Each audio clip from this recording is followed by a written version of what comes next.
కానివ్వండి ఇతర ఇన్ఫ్లుయెన్సర్స్ కి కార్డులు అందజేయడం అనేది ఇది చాలా చాలా శుభ పరిణామం, చాలా మంచిది.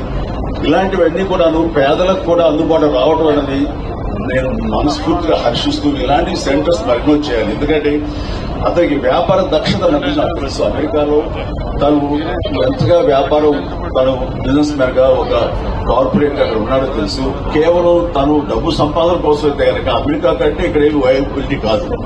అలాంటి అమెరికాని కాదనుకుని అక్కడి నుంచి ఇక్కడికి వచ్చి ఈ రకమైనటువంటి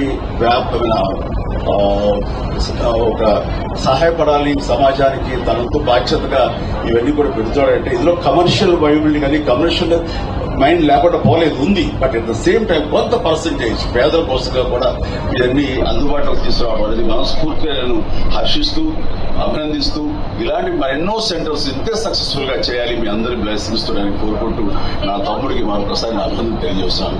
గాడ్ బ్లెస్. నాకు తెలుసు, ఎందుకంటే ఇలాంటి పరీక్షలవి పేదవాళ్ళకి మధ్యతరగతి వాళ్ళకి కూడా అందుబాటులో ఉండాలి. అదే విషయం ఇందాక రాజనరసింహ గారు అడుగుతున్నారు. ఇది వాళ్ళకి అందుబాటులో ఉంటేనే దీని ప్రయోజకత్వం, దీని యొక్క అల్టిమేట్ ఎయిమ్. దానికి రీచ్ అయ్యేలా నువ్వు ప్రయత్నం చేయాలంటే దానికి సమాధానం సుధాకర్ ఏం చెప్పలేకపోయాడు. అలాగే సార్ అంటూ నేను చెప్తున్నాను.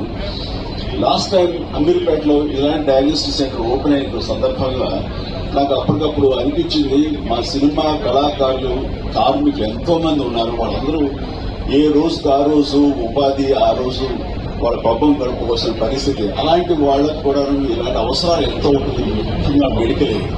నేను స్టేజ్ మీద ఇలాగే మాట్లాడుతూ అప్పటికప్పుడు సుధాకర్ నువ్వు రమ్మగానే వచ్చాను, కానీ వచ్చిన పర్పస్ ఏంటంటే నేను అడగాలనుకున్నది మా సినిమా కార్మికులకు ఏదైనా వెసులుబాటు ఉందా, ఏదైనా సరే ఇంత హై అండ్ ఈ మెడికల్ టెస్ట్ సంబంధించిన ఏమైనా సరే మాకు అందుబాటుకు రాగలవా ఇవ్వగలవా అని అడిగాను. ఖచ్చితంగా ఇస్తాను చెప్పండి అన్నయ్య అన్నాడు. అన్నయ్యని చూశారు మా తమ్ముడు అట్లా. వెంటనే దాదాపుగా తన అన్న మాట ప్రకారం 14,000 మంది సినిమా కార్మికులకు చిరంజీవి చారిటబుల్ ట్రస్ట్ అండ్ యోధా డయాగ్నోస్టిక్ సెంటర్ సంయుక్తంగా కొన్ని కార్డులు ఇవ్వడం జరిగింది. అది 14,000 మంది కేవలం ఆ ఇష్యూ చేసిన మెంబర్స్ మాత్రమే కాదు, వాళ్ళ ఫ్యామిలీ మెంబర్స్ కూడా ఆ వెసులుబాటు ఇవ్వగలిగారు. అంటే దాదాపు 14,000 ఇంటూ 5 మంది వాళ్ళ అమ్మ, నాన్న, భార్య, బిడ్డ అంతమందికి ఇచ్చేలాగా తనకు సమాయత్తం అయ్యారు. ఈ రోజు కూడా ప్రతి కార్మికులు అంటారు, సార్ మీరు ఆ రోజున మాకు ఇప్పించబట్టి, అక్కడ మాకు వెల్కమింగ్ ఉండబట్టి, అక్కడ వెసులుబాటు మాకు ఉండబట్టి మాకు ఎంతో కలిసి వస్తుంది. ఎంఆర్ఐ చేయించాలంటే మాకు 15,000 నుంచి 18,000 దాకా అవుతుంది, మాకు 5-6 వేలలో అయిపోతుంది యోధా డయాగ్నోస్టిక్ సెంటర్కి వెళ్తే.